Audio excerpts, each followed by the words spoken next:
Bonjour à tous, je m'appelle Elisa Abigail Silalahi et mon numéro d'étudiant est 22 33 33 10 01.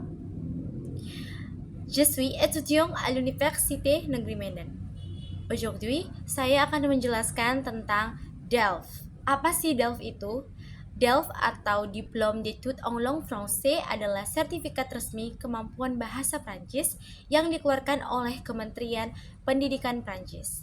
Sertifikat ini berlaku selama seumur hidup. DELF B1 menunjukkan bahwa seseorang sudah berada pada tingkat intermedier atau menengah. Menurut standar CSRL atau Cadre Européen Commun de Référence pour les langues, pada level B1 kamu harus sudah mampu, yang pertama, menceritakan pengalaman atau kejadian. Yang kedua, mengungkapkan pendapat atau memberikan alasan. Yang ketiga, menyatakan setuju atau tidak setuju. Yang keempat, rencana masa depan. Yang kelima, memahami informasi penting dari berita, artikel, radio, atau percakapan sehari-hari. Yang kelima, berkomunikasi dalam situasi yang tidak terduga saat berpergian. Kemudian, apa saja sih tes dalam DELF B1?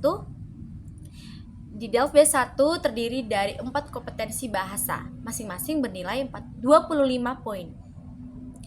Jadi, untuk comprehension oral, durasinya selama 25 menit dengan nilai 25, comprehension écrite atau membaca 45 menit dengan nilai 25, production écrite atau menulis 45 menit dengan nilai poin 25, production oral 15 menit tambah 10 menit persiapan dengan total nilai 25 menit. Total nilai keseluruhan adalah 100 poin untuk lulus. Kamu harus mendapat minimal 50/100 dan tidak boleh ada bagian yang nilainya di bawah 5/25. Nah, jadi saya di sini akan menjelaskan tentang comprehension écrite. Nah, di comprehension écrite ini, menurut format resmi terbaru, bagian ini terdiri dari beberapa latihan membaca dengan berbagai jenis dokumen. Jenis teks yang sering muncul di comprehension écrite yang pertama annonce atau pengumuman. Contohnya jadwal acara, pengumuman kampus, pengumuman festival, dan yang dicari adalah tanggal, tempat, harga, dan tujuan acara. Yang kedua itu adalah brosur, dengan contohnya brosur wisata, brosur kursus bahasa, dan brosur olahraga. Yang dicari di sini adalah informasi atau layanan, syarat pendaftaran, dan kegiatan yang ditawarkan. Yang ketiga, artikel de presse. Contohnya artikel lingkungan, teknologi, pendidikan, dan kesehatan. Yang dicari di sini adalah gagasan utama, opini penulis, dan alasan serta contohnya. Yang keempat ada témoignage, contohnya pengalaman belajar, pengalaman liburan, dan juga pengalaman kerja. Yang dicari di sini apa yang terjadi, mengapa terjadi, bagaimana perasaan orang tersebut. Jenis pertanyaan yang sering muncul, yang pertama ide general.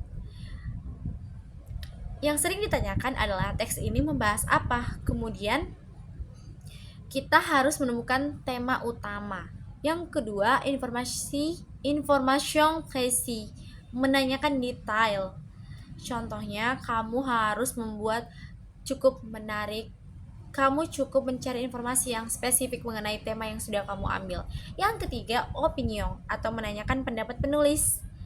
Dan ini lebih sulit karena jawabannya tidak selalu tertulis langsung. Yang keempat, vrai ou faux.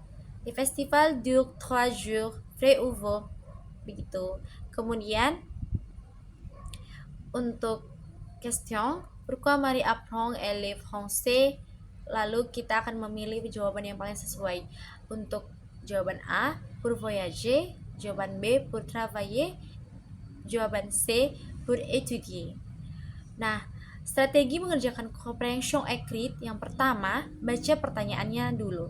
Jangan langsung membaca teks panjang, tetapi pertanyaannya. Langkah kedua, kita harus cari kata kunci. Misalnya, date, prix, lieu, auteur, opinion. Langkah ketiga, baca teks sambil mencari jawaban. Tidak perlu menerjemahkan semua kata. Yang penting poin pentingnya saja yang perlu kita cari. Yang keempat, jika ada kata yang tidak dikenal, lihat dulu konteksnya.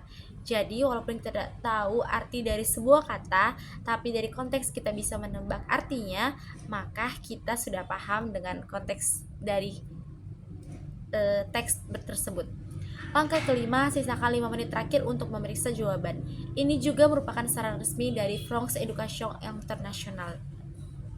Kesalahan yang sering dilakukan peserta DELF B1 atau DELF B1, yang pertama menerjemahkan semua kata, yang kedua menghabiskan terlalu banyak waktu pada satu soal, yang ketiga panik ketika menemukan kosakata yang tidak dikenal, yang keempat tidak membaca pertanyaan terlebih dahulu, dan yang terakhir tidak mengecek jawaban sebelum waktu habis. Target kemampuan untuk B1, jika kamu sudah membaca artikel sederhana dan menjawab pertanyaan seperti qui, quand, où, pourquoi, comment, quelle est l'opinion de l'auteur, maka kamu sudah berada di jalur yang benar untuk menghadapi comprehension écrit DELF B1.